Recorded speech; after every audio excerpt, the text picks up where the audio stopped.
Harry and the Terrible Whatzit by Dick Gackenbach. I knew there was something terrible down in the cellar. I just knew, because the cellar was dark and damp and it smelled. "Don't go down there," I told my mother. "Why?" she asked. "There's something terrible down there," "I have to go down in the cellar. she said. We need a jar of pickles." She never believes me. I waited and waited and waited at the cellar door. She never came back up. Someone had to do something, so I took a broom and went down the cellar steps. It was very black and gloomy, and it smelled. "I know there's something here," I called out. "What did you do with my mother?" Then I saw it.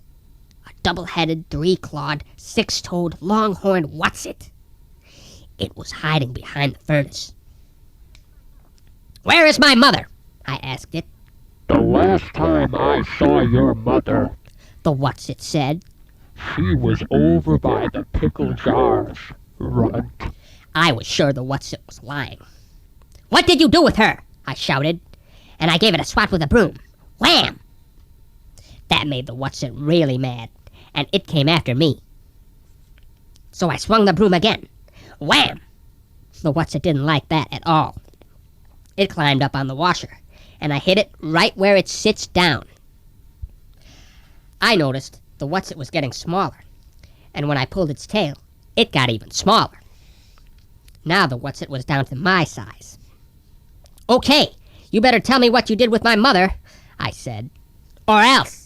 "Kid, you're crazy," the Whatzit answered. One of the heads made a face at me. Just for that, I twisted a nose, and the Whatzit shrank some more. "Why are you getting so small?" I asked. "Because you aren't afraid of me anymore," the Whatzit said. "That always happens to me, just when I'm beginning to feel at home in a closet or a cellar." The Whatzit, it looked very sad. The Whatzit got smaller, and smaller, and smaller. Just when it was about the size of a peanut, I called out, "Try Sheldon Parker's cellar, next door. He's afraid of everything." "Thanks," I heard it say. Then the Whatzit was gone. The Whatzit disappeared before it could tell me what it had done to my mother. I looked in the washer. She was not in there. I looked behind some boxes. My mother was not there either. I looked inside the wood bin. No mother there. I was very worried.